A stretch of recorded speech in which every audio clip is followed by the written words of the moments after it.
میں ان کی باتیں سن رہا تھا۔ تھوڑی ہی دیر میں سارے جنات جمع ہو گئے۔ میں نے ان کے سامنے کچھ دیر کچھ قرآن پاک کے کمالات کے بارے میں بات کی۔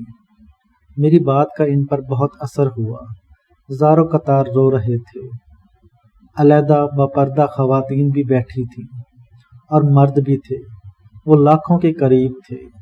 موتی مسجد ساری بھری ہوئی تھی اور موتی مسجد سے باہر کا سارا حصہ بھی بھرا ہوا تھا۔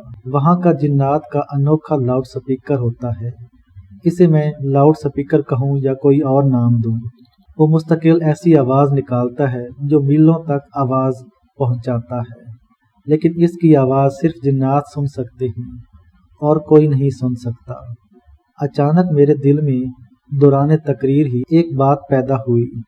میں نے حافظ صاحب سے پوچھا، جنہوں نے قرآن کا مصلح سنایا تھا، کیا حافظ صاحب، کیا آپ خود بھی کبھی وہاں گئے ہیں، یعنی اس کنویں میں؟ فرمانے لگے، ہاں میں کئی بار گیا ہوں۔ میں نے کہا مجھے بھی لے چلیں۔ کہنے لگے ٹھیک، دعا کے بعد آپ کو لے چلوں گا۔ تھوڑی دیر تقریر کے بعد میں نے دعا کی۔ دعا کے بعد سادہ سے کھانے لائے گئے اور ایک شخص سے ملاقات کرائی۔ کہنے لگے یہ وہ شخص ہے جو صدیوں سے موتی مسجد کی خدمت کرتا ہے اور جھاڑو دیتا ہے۔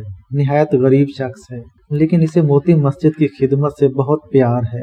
میں نے اٹھ کر کھڑے ہو کر اسے گلے لگایا، کیونکہ غریب کو گلے سے لگانے سے مجھے بہت سکون ملتا ہے۔ میں نے اس کا حال احوال پوچھا۔ کہنے لگا مجھے موتی مسجد سے بہت انس ہے، پیار ہے، محبت ہے۔ میں موتی مسجد کو بہت زیادہ صاف ستھرا رکھتا ہوں۔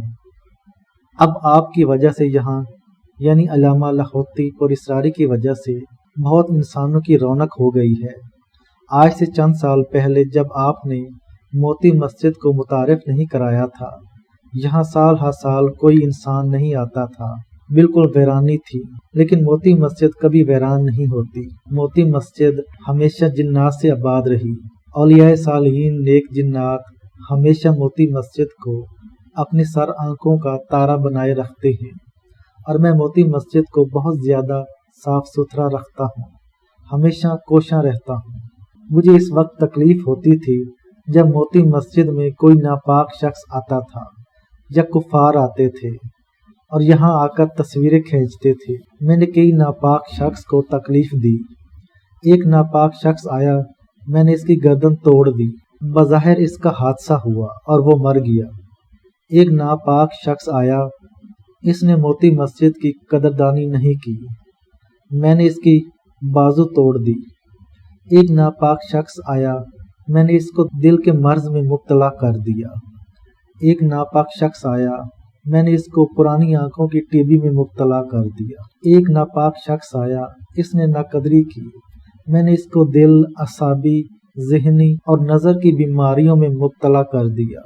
موتی مسجد کا وہ خادم کہہ رہا تھا کہ جس دور میں یہاں انسانوں کی مسجد آباد نہیں تھی، کچھ لوگ تنہائی کی وجہ سے یہاں گناہ کے جذبے سے آتے تھے۔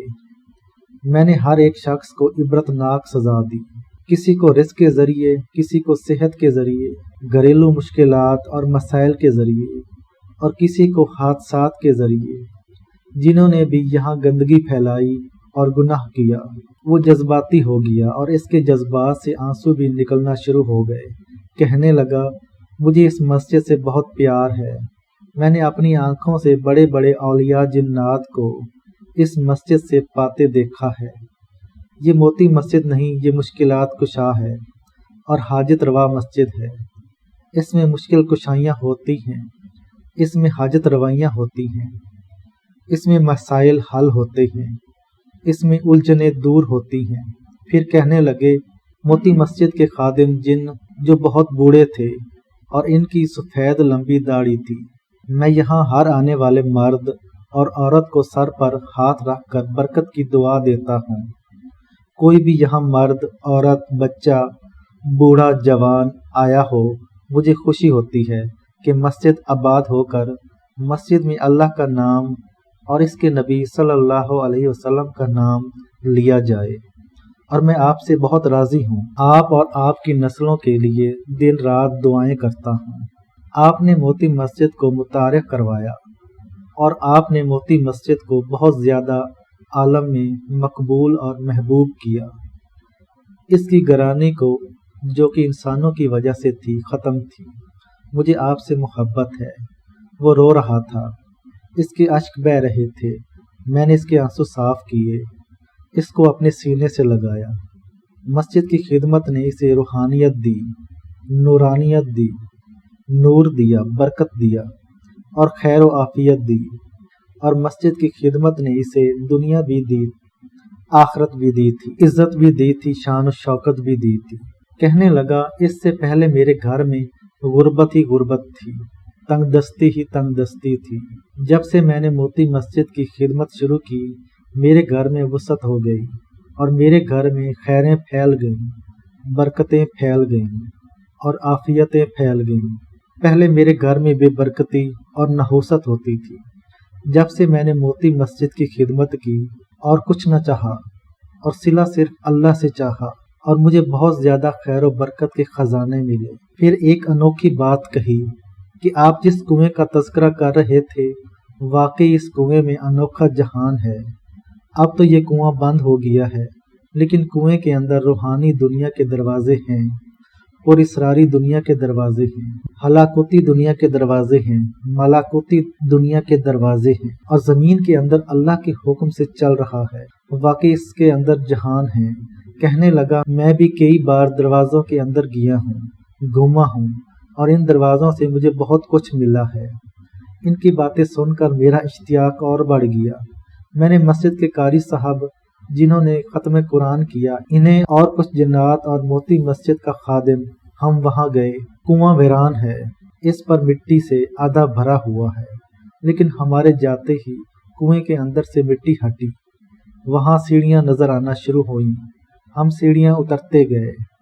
تھوڑی ہی دیر میں اس جگہ پہنچے جہاں اصل پانی تھا۔ اس پانی کے ساتھ قاری صاحب نے دروازہ کھٹکھٹایا۔ اندر سے آواز آئی، کون ہے؟ قاری صاحب نے فرمایا، موتی مسجد کا قاری ہوں۔ پوچھا گیا، تیرے ساتھ کون کون ہے؟ میرا بتایا، 7 اور جنات تھے۔ ان کا بتایا کہ مسجد کا خادم ہے۔ آواز آئی، آپ سارے جا سکتے ہیں، لیکن آپ میں سے فلاں شخص ایک جن تھا، اس کو اندر آنے کی اجازت نہیں ہے۔ قاری صاحب نے پوچھا کہ کیا وجہ؟ فرمایا، یہ وہ شخص ہے جو رشتہ داروں سے ناطے توڑتا ہے، ان کو تانے دیتا ہے، ان سے خوشی غمی میں شامل نہیں ہوتا۔ اس کے پاس دولت ہے، مال ہے، مال و دولت نے اسے صلہ رحمی اور رشتہ داروں سے رابطہ سے جدا کر دیا ہے، اور یہ بہت دور نکل گیا ہے۔ اس کے رشتہ دار اس کو ملنے آتے ہیں، یہ انہیں سیدھے منہ بات نہیں کرتا، ان سے ملتا نہیں، یہ ان کے ساتھ بہت ٹیڑھے انداز سے ملتا ہے۔ اس نے کبھی بھی اپنے قریبی رشتہ داروں کو دعوت نہیں دی، ان کے لیے کھانا پینا نہیں کیا، اپنے غریب رشتہ داروں کی کبھی مدد نہیں کی۔ یہ ہر پل اپنی دولت کے نشے میں مست رہا۔ اس جہاں میں یہ نہیں جا سکتا۔ رشتہ داروں کی زیادتی بھی ہو تو ان کو برداشت کرو، وہ اس جہان میں ضرور جائے گا، اور جو رشتہ داروں کو توڑے اور اس جہان میں نہیں جائے گا۔ ہم پریشان ہوئے، آخر اس جن کو واپس جانا پڑا۔ لیکن میرے دل میں اچانک خیال آیا، میں نے کہا، ٹھہرو، تم یہیں کھڑے کھڑے اللہ سے توبہ کرو، معافی مانگ لو کہ آئندہ کے لیے میں ہر رشتہ دار کی زیادتی کو معاف کروں، اور زیادتی کے باوجود ان سے ملوں گا، ان کی خیر خواہی کروں گا، غریب رشتہ داروں کی خبر گیری کروں گا، اور ان کے ساتھ اچھا سلوک کروں گا۔ آخر دروازہ کھلا اور کھلتے ہی اس نے کھڑے کھڑے اللہ سے معافی مانگی۔ پھر میں نے خود دروازہ کھٹکھٹایا۔ آواز آئی، کون؟ میں نے اپنا تعارف کروایا۔ کہا، ہم آپ کو جانتے ہیں۔ میں نے کہا، اس بندے نے معافی مانگ لی ہے، اب وہ اس عیب سے پاک ہے۔ میرا یہ کہنا تھا کہ دروازہ کھلا۔ بس دروازہ کھلتے ہی اندر سے حسین ٹھنڈی ہوائیں آئیں۔ قارئین، میں آپ کو نہیں بتا سکتا کہ وہ ٹھنڈی ہوائیں کیا تھیں، وہ ٹھنڈی فضائیں کیا تھیں، جو آپ کے کسی بڑے بڑے پہاڑی خوشگوار اور ٹھنڈے سے ٹھنڈے علاقے میں نہ دیکھنے کو ملے، نہ سننے کو ملے۔ وہ ہوائیں بھی تھیں، وہ خوشبو بھی تھی، وہ عطر بھی تھے، وہ تسکین بھی تھی، وہ روح بھی تھی، وہ روحانیت بھی تھی۔ ہم سیڑھیاں نیچے اترتے گئے۔